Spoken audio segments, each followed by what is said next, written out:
Hello everyone, it's Raspberry here. I'm sorry it has been so long since I've done an actual long-form video. Unfortunately, a lot has happened in my life within the last year, some including clawing my way through college, traveling, working, my grandpa getting put in the hospital, my computer dying, and I am finally back after I got another one. I'm happy to say I plan to try and post videos somewhat consistently, but the content may change. I'll do a full update at the end, so feel free to skip ahead if you want to hear the update. But my life has not been all doom and gloom. As per the title of the video, I finally did my first convention. Now, I've always wanted to do one, and for years I've been way too anxious to even try and attempt one. I live in a fairly small area, so most conventions I would have to travel out of town for, which, for a broke artist in college, that's not really gonna happen. But fortunately, there is a convention that happens once a year within my town. This convention is called MiniCon. Without being too specific to avoid giving away too many details, this MiniCon is hosted by a local comic book shop where I live, and they try to get as many artists as they can to do presentations. They go around to the schools and give talks, they do workshops, and of course, at the end of it all, a convention. I remember when I was in middle school, I actually got to experience some of these presentations. One of my personal favorites was when Raina Telgemeier made an appearance at my school. For those who don't know, Raina is the author and illustrator for Smile and a handful of other graphic novels. She showed us some of her drawings from when she was working on her current graphic novel at the time, Drama. It was really insightful and actually inspired me to think about drawing as a profession. Through these presentations, I have also met Andy Rutin of Owly fame. All my Owly fans out there, shout out to you guys. I actually have a drawing that he did in my sketchbook framed on my wall. He also gave me a Wormy pin, which is one of the signature characters from Owly, because when I met him, Owly was my absolute favorite graphic novel growing up, and it was super awesome to meet him. I have also met Ryan North of Squirrel Girl fame, which he is one of the current writers in some of the modern Marvel comics. And, most famously, I have met Kazu Kibushi, who is the author and illustrator for the Amulet graphic novel series. This graphic novel series is really good and it is gorgeous. I watched this man live paint an entire background steampunk style in 10 minutes. It was crazy. So, needless to say, I have been going to this con for years, and I have met a lot of the artists and shown off my art before. And, you know, they've all kind of said the same thing as keep going, and, oh, maybe one year you should do a table. And here I am, at 21, finally doing a table. Now, this isn't my first rodeo selling things. I have sold things at a couple smaller events before. These events were focused specifically around a certain sport, and it's very specific, and I don't want to reveal too much about where I am, but maybe in the future I will talk about this because they're really, really cool. And so this con would be the first event where it was very fandom specific. So, how did it go? What was the process of me finally getting in? Well, it started when the convention sign-up list finally hit the website. I sat there, excitedly putting in all my info, and this year, I decided I was gonna go 50-50 on a table to save on some cost, and so I was sharing my table with a very talented artist named Paper Stars, who is very talented, and their Instagram link will be in the description. Anyways, I put in my application in February, and applications closed in late March. The con was May 17th, so that should give me plenty of time to work on stock. Well, let's jump to April 24th, and I finally got notified that I was in.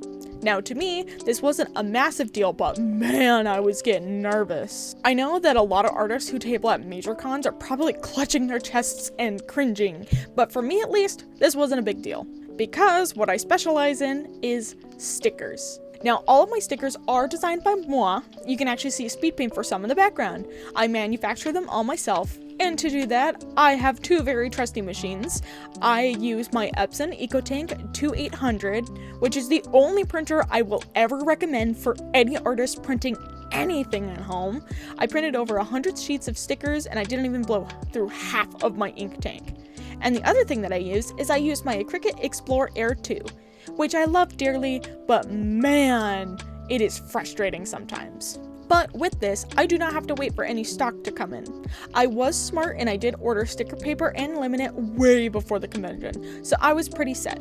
So I have about 40 different sticker designs that I've created over the last few months to a year. Some of them are focused around silly animal puns. I have a set of pride axolotls. If you like anime, this Delicious in Dungeons set will serve you well. And if you are a cringe human like me, you'll love these Has-Been Hotel stickers. I may or may not be selling myself here, but hey, here we are. So I personally focus on stickers mostly because I love them so much. It's something that's relatively cheap to manufacture for me, and I really enjoy stickers, like a lot.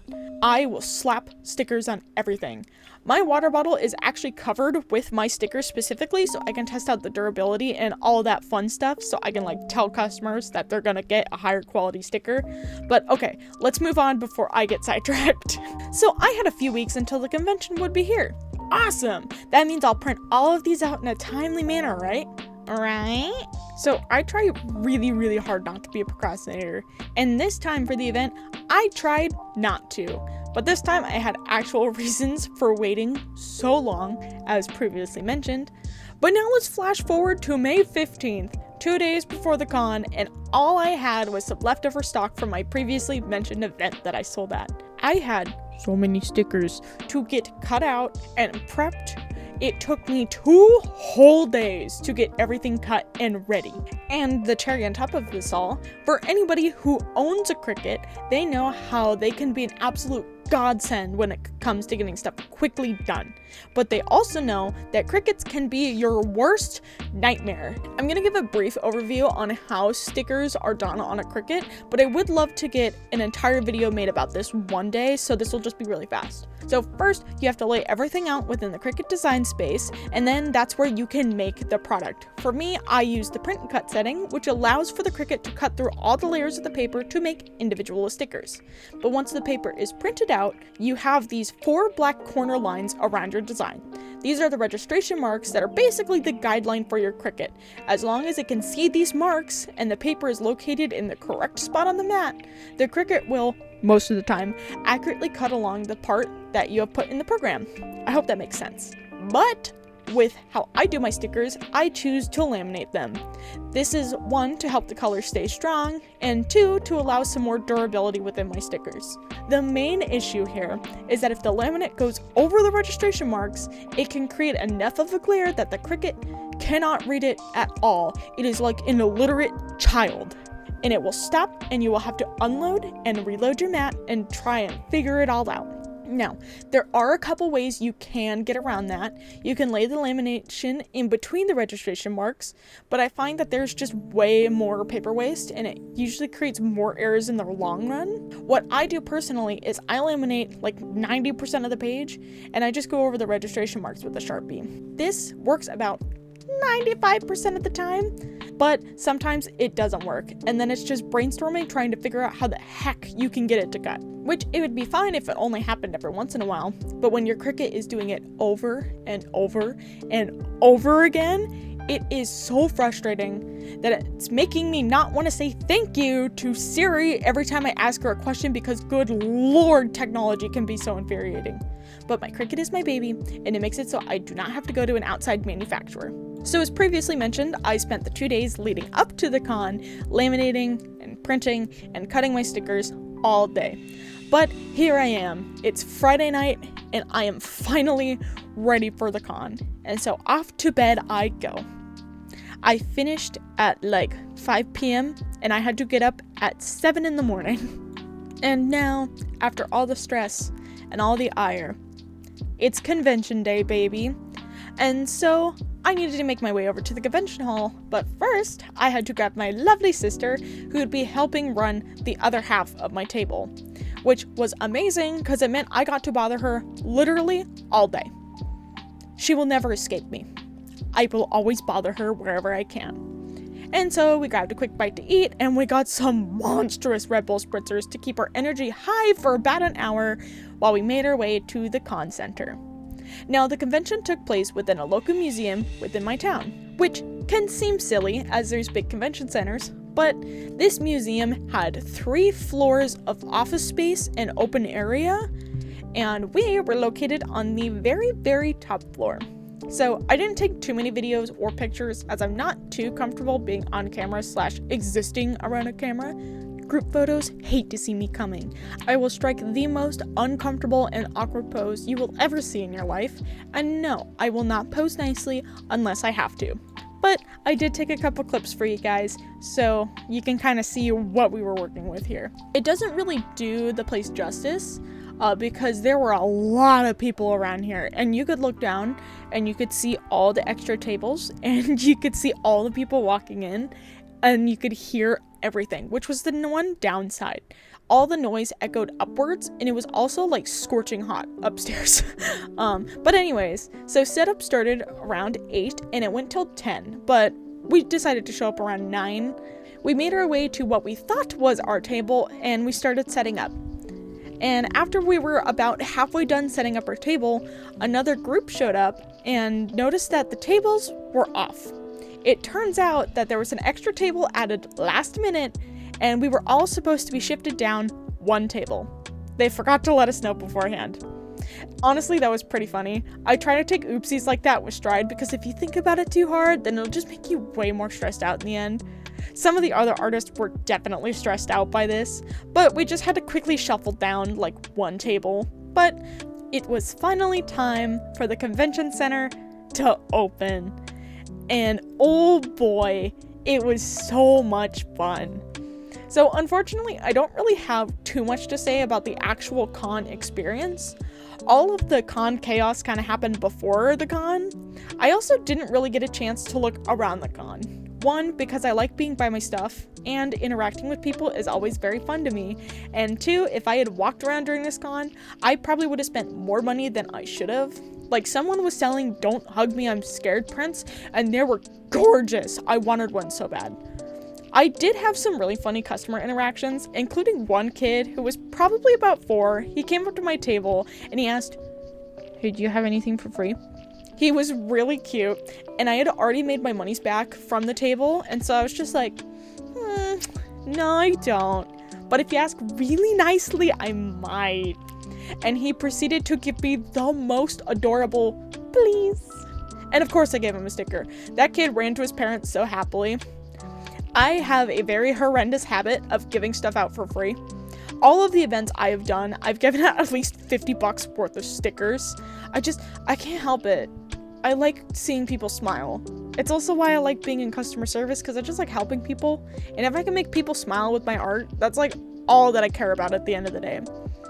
Another funny experience I had was I had a couple who came up to my table and they spotted my beaver sticker that I have.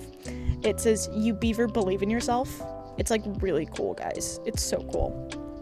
Anyways, the husband got really excited, and the wife turned to me and mentioned how he had been working on a beaver photography project, which was really cool. And then he proceeded to excitedly pull out his phone and show me a photo of the fattest beaver I have ever seen. This beaver was like a literal soccer ball. I could grab this sucker and punt him down like a bowling alley. He was round. And also, I would never do that to a beaver, but you get the point. They also ended up swinging by my table again towards the end, and the husband actually told me about how he works in the building, and he specifically works in the lab with all the artifacts. He also told me how the front of the museum was basically a crumple zone, as the place where all the artifacts was stored was made of pure concrete, which was cool, but it also made me like 10 times more anxious about being on the top floor. He also pointed out the Wi-Fi receivers. He was very kind, and his wife ended up dragging him away because he just kept talking and talking. The best way I could describe him is he was like Emmett Brown from Fast to the Future, but like way less crazy and more like a cozy like grandpa. Unfortunately, another factor of doing a little local con is I had a lot of people recognize me from my day job. So my day job is I work as a barista in a local coffee shop, and we get a lot of regulars. It's a little more out of the way than some of our other like more popular coffee shops, and so we get the same kind of people coming in and in. It was really fun seeing them, but also it was like really embarrassing. I felt like my two worlds were colliding, but a lot of them were really excited for me.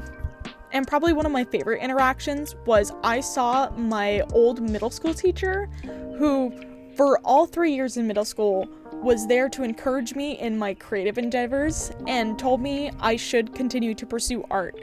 I would draw in like my science journal and he would do like a doodle next to it or like leave a note alongside my actual schoolwork.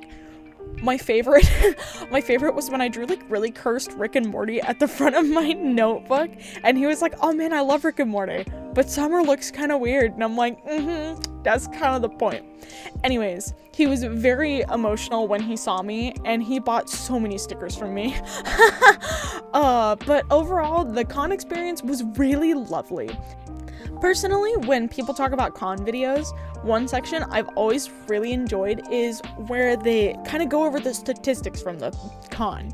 And so I'm taking a page from The Starfish Face, who is another amazing artist on YouTube, who I really look up to a lot.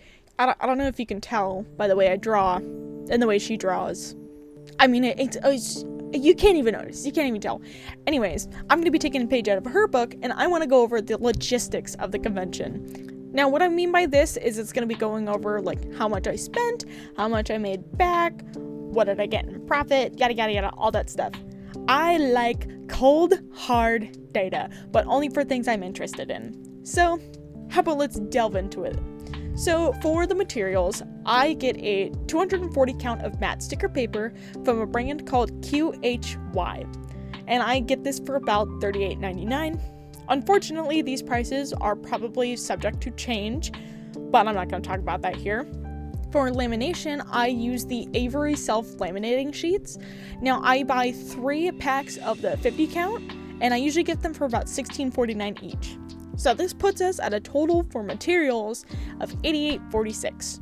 Now, I do own a printer and a Cricut, but I'm not including these prices within my total because I've already paid these off, but both go for about $200. I got my printer on sale and I got my Cricut on sale. Same with printer ink. I spent about $60 on printer ink and I haven't even blown through half a tank. The table cost put me at about $95 total, but because I split it with someone, I paid about $55 for mine and then the other half they paid $40. So that puts my total to $138.46 of what I have spent to go to this convention. Now, let's talk about what I have made at the convention. So where I'm located, I have a 5% sales tax, but I don't have a state tax. States have different requirements, so if you're planning on selling out of state or in a different area than where you sell your stuff originally, just make sure to look into the local tax rules because you will need to include those within your total. So I use Square and I have my Square take it out automatically so I don't have to worry about it. So what I made total from the convention, I made $490. So I have all the fees that Square takes out and the tax, and so once that gets taken out, I get $466.68. Now, we can subtract the cost that we calculated before, and now we get a total profit of, drumroll please, $328.22. Now that is a lot of money for a college student like me, but unfortunately, the government likes money, and some of that will have to get taxed during tax time, but that's something I already have set, and I can figure that out later. But with this being my first con, getting $300 profit is really big. And I got to meet a lot of cool artists again. Overall, this was a really good experience, and I would really love to do this convention next year. And next year, I do hope to have a wider variety of stock like prints, or I would love to manufacture sticker books, because it makes sense as someone who focuses mainly on stickers. It just works. It just works, guys. So I did have a few gripes with the convention, mostly about how long it took to hear back and some communication between staff and artists. But honestly, I didn't let any of that get me down. Overall, it was just a really great experience. And I would encourage a lot of artists out there, if you're thinking about doing a little local convention or market, do it. It's so much fun. And if you have a friend or a partner or a parent, you can make them get you food. That's what my dad did. He got me so much trail mix. Now, I want to give a big thank you to all of you out there who have sat here and listened to me talk about this convention that I got to participate in. And if you enjoy the art in the background, feel free to subscribe. Or if you just use me as background noise and you enjoy listening to me blabber, feel free to also subscribe. Subscriptions are really helpful. I would really appreciate that. You've made it this far, and there's really no harm in subscribing. I would love to try and get to the point where I can be monetized, but for now, we'll just take it a couple steps at a time. Plus, if you would like to get some of the stickers I have featured within this video, worry not. I have opened up a little Etsy shop. It's still a work in progress. I don't have all my sticker designs up there, but at the time of making this video, I have my Pride axolotls and I have my Delicious and Dungeon stickers. So hopefully I'll have some more listings soon, but if you want to check that out, the link will be in the description below. So now it's time for a little mini update. I don't know if you guys have noticed or anything, but I've been gone for quite some time. And I haven't made any long form videos or streaming in the past year to 2 years. Now, I would really love to dive back in full steam ahead, but I doubt that'll happen. So I've fallen into a pretty deep rut where I just haven't been feeling like myself, and it's been really hard to, get myself out there and basically put all my junk out on the internet. A lot of my content is talking about things in my life, and, I just didn't really feel like doing that. It's really hard to be out there and just talk about all these things. I also put a weird amount of pressure on myself to follow the YouTube algorithm and try and get something out weekly, and that killed me while I was also in college and also had a lot of stuff happening in the background. And unfortunately, the stuff in the background, it's different now, but it hasn't really gone away. And that's just life for you, right? But I would like to keep making videos, but to preference, they may not entirely be focused around my life anymore. Now, there'll still be speed paints and commentary, but they might just be more focused around maybe some art tips, or if I don't feel like talking about that, might be talking about a show or a movie I like, maybe some art challenges. I don't really want to force myself into doing something that I might not enjoy later, hence the kind of hole I shoved myself in. I just kind of want to make what I want. I want to talk about what I want, and I know that's not amazing for YouTube algorithm, but there'll be people out there who enjoy what I talk about or the things I do, and they'll follow. But if you came here from my short form content, which holy crap, there's a lot of you guys now, thank you so much for subscribing. Worry not, that content will stay. I really enjoy making that kind of content. It's usually really easy and it kind of gives me extra art challenges to do. So don't worry, that'll stay here. I'll just also hopefully be posting some long form content too. But I won't hold you guys too much longer. Thank you so much for watching. Feel free to follow some of my socials below and check out the artists I mentioned in the video. They are all really cool and I want to try and help boost their pages a little bit. But I hope you all have an amazing day or night or afternoon or a weird 3 a.m. watching of YouTube videos because you can't sleep. Anyways, I hope you all have a great day. See ya!